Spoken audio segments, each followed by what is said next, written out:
So hi everybody and welcome back to our C++ tutorial series for absolute beginners. This is video 260 and in this video we continue with virtual functions. And in this video I want to talk about the topic covariant.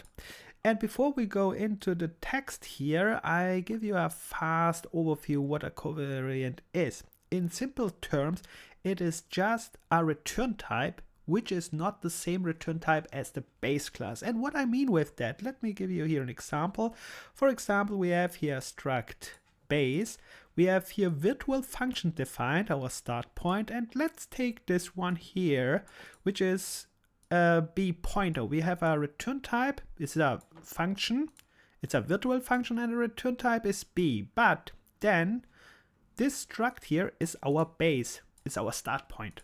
And now we go to another struct which derives from this struct here. Let's go down to this struct derived. You can see it inherits from base. And it is overriding indeed this function here. We know we learned about this override. It has criteria. It must be the same name. Yes. It has the same parameter. Yes. But now something is new. The return type, because that was not one of these criteria to override that it must have the same return type. It can have a different return type, and that is new for us because normally when we read override or in other function overloading, they must have the same return type and same parameters and all the same. In derived classes with virtual function, that is the new thing what we are going to try to understand, that this one here is overriding this function here, but has another return type. And that's the meaning of covariant, and it must fulfill this criteria, and then it's still possible. That is the thing what we are trying to understand in this video. But this topic is a little bit complicated, so you need again a good C++ book and online research or anywhere where you want, where it will be explained a little bit more in detail, because I will go only over this text here, which is also not easy to understand because there are no examples. This is just theory, but we will go through these examples here down a little bit and see how far we understand this. All right, let's get started. So it says here, if the function derived f overrides a function base f, and this example is exactly what I showed you before. We have a base function, that was this one here, and then we have here derived struct which overrides this function here, this one here, and now it will concentrate on this. That was this first part here. Then what? It says here their return type must either be the same we know, because that's the thing what we normally expect. So this one must be the same like this one. That would be what we normally expected so far. But now the new thing is or be covariant. So this covariant, which is this new thing here, it can be not the same and still working. That is the thing what we are working. So, and it says here, Q types are covariant if they satisfy all of the following requirements. Okay, there are two types, it says here, two different types, okay. Let's see the criteria, and this criteria must fulfilled, then it is okay. You can see here's another example where it's not okay. We will talk about this in a moment. But first of all, let's go here for the criteria when it is fulfilled to be a covariant. Both types are pointers or references. Okay, it must be a pointer or a reference. So which means to be a covariant, that must be a pointer. Indeed, here we have a pointer, but here we have no pointers, right? So this one will not work. This one can work. So that's very interesting. This is where the first note here. L values or R values, we talked about this L values and R values. L values mean just it is already saved. We can access it as a programmer. R values, we can't access it as a programmer, which means if you are created randomly in the program, for example, if you type 5 plus 5, it is this number 5 is randomly created by C++. This is then an R value which we can't access. two classes, just as a repeat about this one, two classes. Okay, but important note is here pointer and references. Here we have a pointer that will work, that will work, that will probably not work. All right, then it goes here to the next point, important sentence here. It says here multi-level pointers or references are not allowed. I don't know if we already talked about multi-level pointers, which means pointer, which has here one more asterisk, pointer to pointer. This is not allowed, so this can cause later perhaps a little bit for confusion. For example, if you see, oh, there's a pointer, it's automatically allowed, but perhaps there is one more asterisk, then it is a multi-level pointer, it's not allowed. So you see there are little details which can really confuse or break your trying, but okay, that's the life, we have to learn this. And let's continue. So then it says the reference pointed to class in the return type of base f. Let's see, so from here, let's make this example, this one. This is here, this base f. So here is my base f. From here, I won't go anyhow to this one here. Must be an unambiguous and accessible direct or indirect base class of the reference pointed to class of the return type of derived f. So which means from here, let's say I must be able to access this one here anyhow. It must be accessible. So from here, I must go upwards. Well, for example, later there is an upcast. That's why it's very important. It must be accessible. And it must be, it says here, unambiguous. What I mean with that, there could be different classes. So the compiler must know exactly this is this class what you mean, not another for the compiler. So accessible and the class must be clear specified. All right, so far so good. Let's go to the next point. It says here the return type of the derived f must be equally or less const volatile qualified than the return type of base f, which means let's go here to our example again. We have here our example. If here is const volatile, then this one would mean at least should be also const volatile specified. But interesting is this less. What means less? You have to read a little bit more about this one, which means it can look differently because it fulfills still the requirement. It is still in the range that is fulfilled, but the other way around works not. For example, let's say this one is not const volatile and you make a const volatile here, other way around will not work. Less works, up works not. All right, again, this here, you have to look this after online or make some examples to see really what this means in detail. And we continue. So it says then, the class in the return type of derived f must be either derived itself or must be a complete type at the point of declaration of derived f. So important is this complete type. What is there are, let me click this one here for you fast, and it says here you can read what is an incomplete type, for example. I'm not going through this one now, but you can read this one.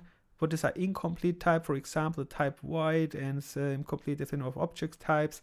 Class type that has been declared forward declaration but not defined. This one is important. Most time this one will happen a lot. This forward declaration. I will show you this here. Well, let's show it here directly. So, for example, we have here a forward declaration. What is a forward declaration again? Do you remember this? A forward declaration is just a declaration who looks like this, but there is no definition. What I mean with definition, there is not the body. And why I can make this, or why we are doing this? We are doing this to make it usable, for example, in this class here, but I define this anywhere else later. For example, I won't use it to use here directly. So here is an A. You can see I have forward declared this one. The compiler knows, oh, there exists a A. Okay, I have not the definition, but I can now use it here, for example, in this class here.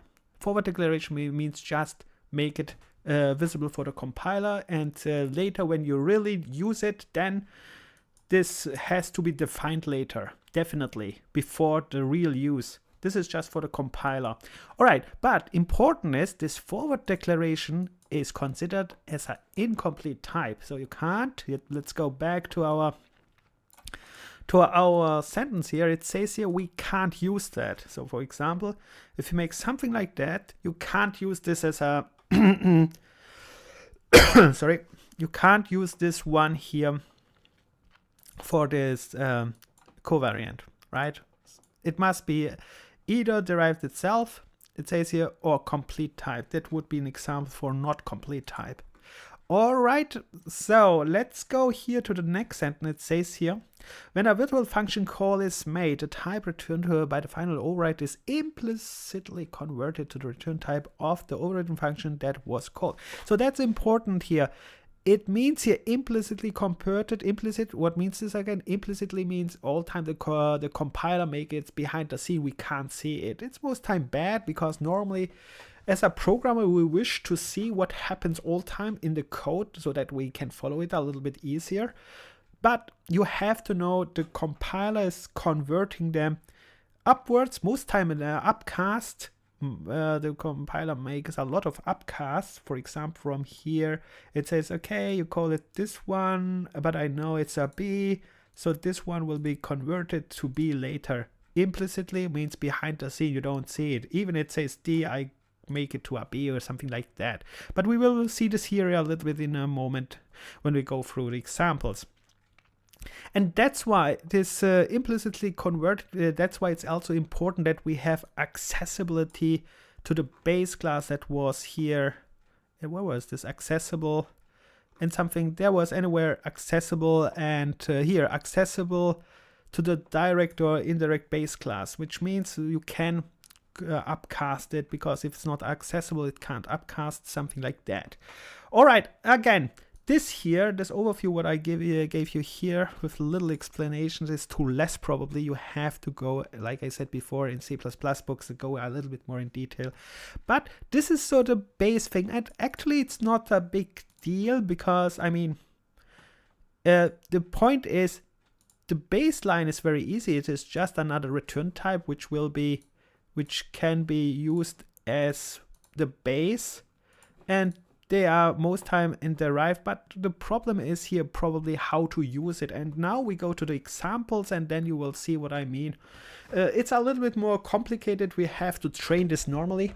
Let's go through the examples. So we start here on top. What we have here, we have a class B which is empty. Interesting. But we have a class. Then we have this struct which I showed you before. It's a base, our struct base. And we have defined here virtual functions here with voids. F1 till 3, they have all return type void, and here we have pointer return types B, and we have this one here. So we have a virtual B from here. So then let's go on. We have here a class D. It says here private B, which means we inherit from this one private, and it says here friend struct derivative. Derivative is later here on the bottom, but it says friend struct derivative, which means it says here in derivative B is an accessible base of D. So you can see we make it accessible. B is an accessible base of D. Okay, B is an accessible of D. We learned it makes just accessibility. Okay, that's good. Let's go on. Then we have a class A. We discussed this before. It is a forward declaration, incomplete type. That's very important. Incomplete here, which means if we are using this later for derived return types, that will cause a problem. And now we go here to this struct derive, where we start actually with our virtual function. We can see we inherit public from base. Base is this one here. And now interesting is what happens with this overrides. We know again here this is a virtual function. It says not virtual, it says not override, but we know it is an override. It fulfills the criteria, and we know it is automatically virtual as well, because here it starts, this one goes on. So this one, it is working. It says here virtual override base F1. Yes, we expected this one. We start here, start point. This is overriding, has the same name, it overrides here. And yes, we have this one. Of course, here the body is here missing, but this is just an indicator that we are overriding whatever here is. All right, then the second one, VF2, we have here void. And what happens here? We have talked about this a little bit. If there is another parameter, it is not considered the same, but we have this lookup problem here. We have not talked about this lookup in detail. It was very short. We have to go into lookup a little bit more. Lookup means here it will hide in this case. But interesting is, it says here non-virtual hide base FV2, and that's later important. It hides. For example, later when we call this one here in this examples, we will call it, then it will hide this one here. But okay, this one is okay. It has not the same parameter. We know this is not the same. That's okay. That's why non-virtual. All right, this so far so good. And now we come to VF3. VF3, we have a problem here. Here we have another return type. You can see we have a character return type. Here we have a void return type. And that is actually normally what we expected. If the return type is not the same, it will not work because these are not the same functions, right? And here it really not works, but not because it is not the same return type, because it is not fulfilling the covariant criteria, which we talked just here. So that is what we have to learn. New is we have to check all time in derived classes if this is a covariant or not. For example, here it says error override base FV3, but has different and non-covariant return time. So these are the two criteria which was here defined. Must be the same or a covariant. One of this one must true, and in this case we can see it is different. So it's not the same. So that's and it's not a covariant. But the question is, wait a minute, why is this not a covariant? How we can check this? Very easy. The first line here, this here. Both types are pointers or references. This one is not a pointer, and this one is not a reference as well. So pointer not, a reference not, so this one is not the case. So that's good. That's very easy. Now we go to our pointer virtual, which is B here. And you can see indeed this one is also a virtual override like the other ones. It's an override base F1. This is an override, it's a virtual, but we have here this example like before. We have a different return type. Here, it's not the same return type, but the difference about this one and this one is it fulfills the criteria. First of all, first criteria, it is a pointer type. Yes, this is a pointer. Second criteria, let's see. Must be unambiguous and accessible. Is this accessible? The base class here from here. Is this accessible? Public base. I inherited from public. Yes, it is inaccessible because this one is anyway public. They have not an access specifier here, but we know struct is all time public, and we have public, and it is just one base because it's not any virtual anything like this. So we know it is one base, it is accessible, and it fulfills also this criteria, and it is not a multi-pointer, it is just one pointer, it is normal pointer. Multi-level pointer would be if here is one more asterisk or something like that. And fulfills also this criteria. Let's see. Accessible, let's see what's right. Okay. And then to return type of the must be equally or less equally const volatile. Yes. And const volatile, yes, it is exactly the same. You can see we have here no const volatile, anything like that. It is just the only difference is here the return type. So it is not const volatile or with more const or less const or something like this. So it fulfills every criteria here, and that's why this one is working. So, and this one here is an example what you have to understand in all this talk what I made here, because this is strange normally, because let's say you have not let's say you don't know the base class, and then you see this one here. then you are anyhow confused, because normally you would check D, right? But class D, it says here, wait a minute, class D, it's private B, friend derived, how I come here to the space? How I come to the space here? And the point is, you see, this is anyhow indirect. You make class D here. This is private from B. And this one is from derived, friend with derived. So which means goes here to derived. And this one is inherited from public base. So anyhow, this one here goes a very strange way to this base here. It's not easy to understand, and that's why I said you need a good C++ book who explains the steps perhaps more in detail than that what I talked here. That's a little bit too easy. But if you understand the baseline, which means just it must be anyhow, the compiler must find from this here a way to this one here without complaining, then it will work.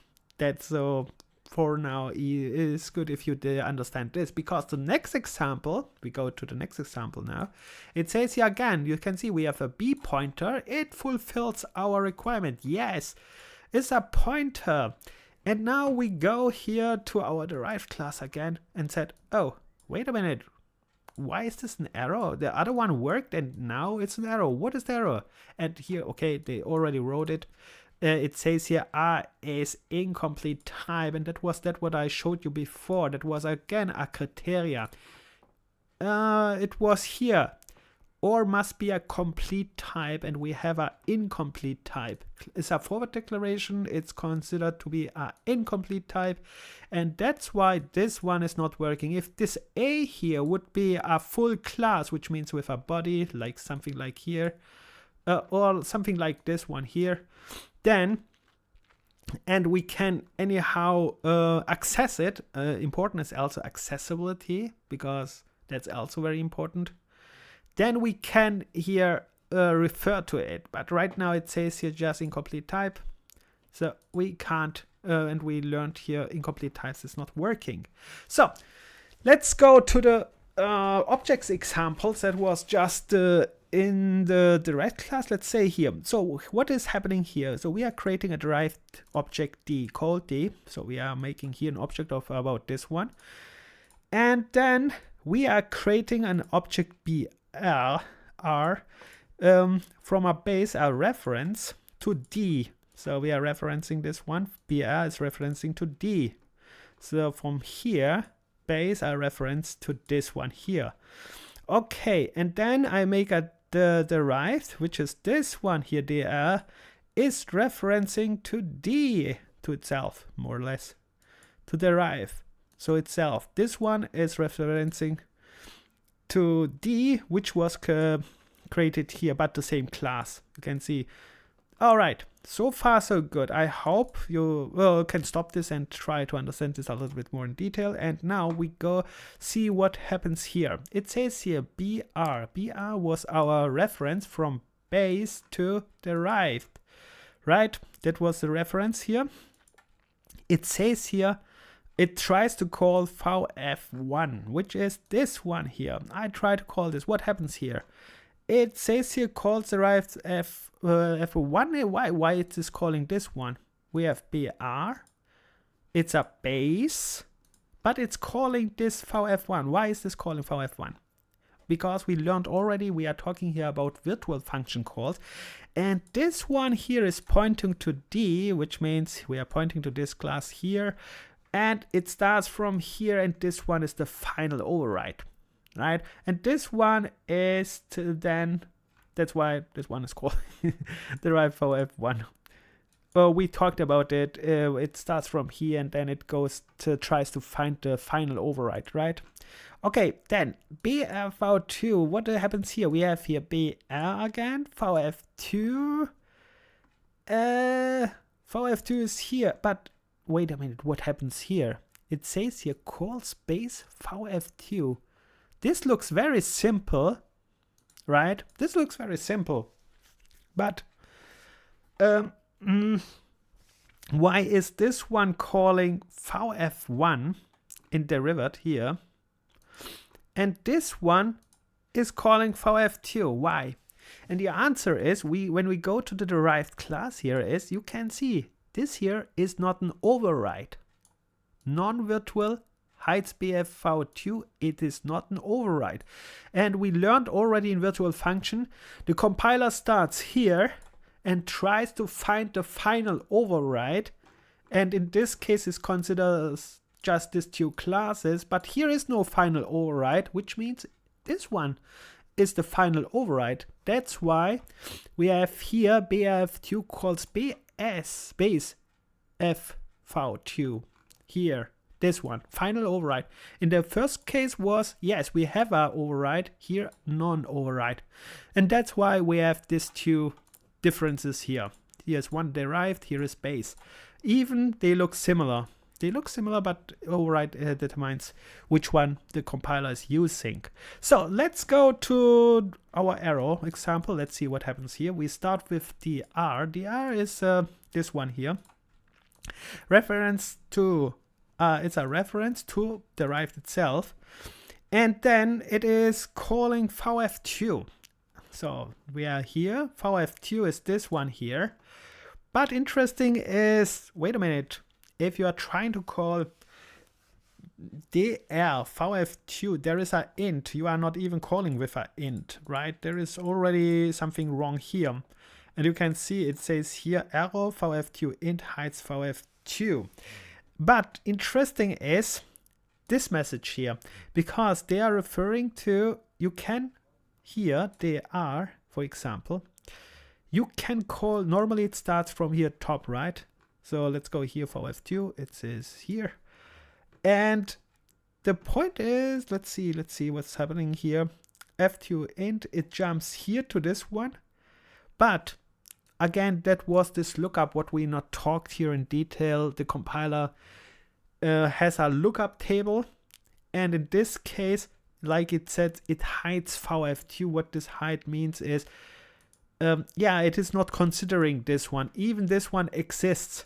Normally what we expected here is the same like here. It will call the base. Normally we expected it will call here VF2, the base VF2. But this one here is not a virtual.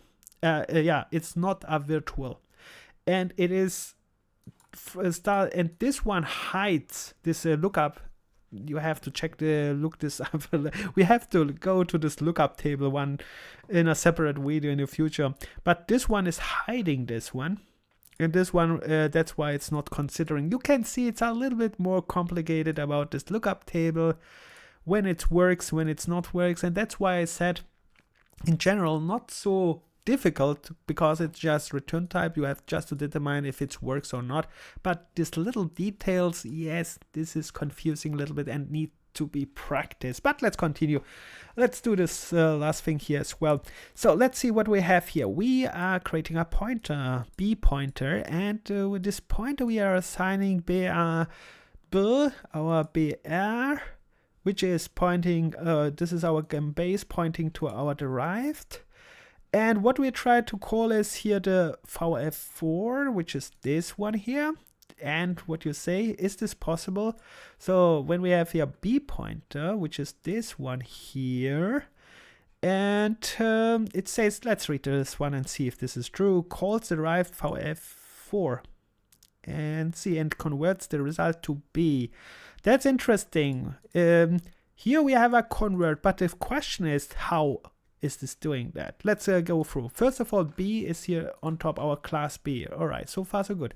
But br is base. So we have our base here. And then we are calling from the base here VF4. And VF4 has a return type b. Here. We have b here as a return type. So far so good. And then it says here, calls derived VF4. So the question is, this one is calling VF4. That what we expected. That was the thing what we expected. Again, a little bit confusing, careful. this is calling here VF4, but here we have a return type D. Important. First, from B we go to D, and now this one is allowed. This one is a covariant. It is allowed in this case, and then it is implicitly converting to B. So yes, then it is converting again back to B because it is allowed. Okay, a little bit complicated, but you see, yeah, there a lot of practice, but okay. And then let's try the last one too. Let's see what happens here. So we have this time a D, which is our class D here, a pointer. And now we try to assign this pointer the DR. This is this one here. And we are assigning it to ourselves, and we calling F4. So here, DR, this one here. And it says here, calls the derived VF4. Yes, it is calling this one here again, but this time directly. The other one was indirectly from here to here. Now we call it directly here, and does not convert the result to B. Of course not. Why are you not converting? Because we are already D, and this one is a D. And that was the sentence here, this one here. So when a virtual function call is made, the type returned by the final override is implicitly converted to the return type of the overridden function that was called. And you can see the first one was called, so these two examples here again. The first one was B, right, was called here, and was converted later implicitly from this one, which is a D, to B. That's why we have here convert. Interesting, here it is called here, but it is already D, and this one is also D, and it is not converted to B because we are anyway D. Alright, this is all confusing, and I think it is it confuses me even a little bit when I talk about this, because here you need a little bit practice, step-by-step analysis a little bit here, and train this. And I think with that said, we finish covariant, but just one more word to covariant. Like I said, the important thing is to understand is that a base class virtual call can have a different return type, and it's still valid. That is the thing what you have to understand. We have here B, we have here D, and still works. If you understand this and practice this, that's good for up. We are beginners, right? We are not advanced. In advanced, then you go in every detail what I explained to you here, and every detail what you have. But here, as a beginner, just understand that this is possible, and don't be surprised to see why it is possible, because that's normally not possible. What we learned so far, every function normally should look the same, right? What we learned so far, and a covariant looks not the same, and here you can see it's a pointer and still calling to each other. That's the very important thing as a basic, I think, as a beginner. If you understand this one, it's very good. And the other stuff here, yeah, goes a little bit more in advanced stuff if you want, because it's a little bit more complicated, confusing, even for me. So, yeah.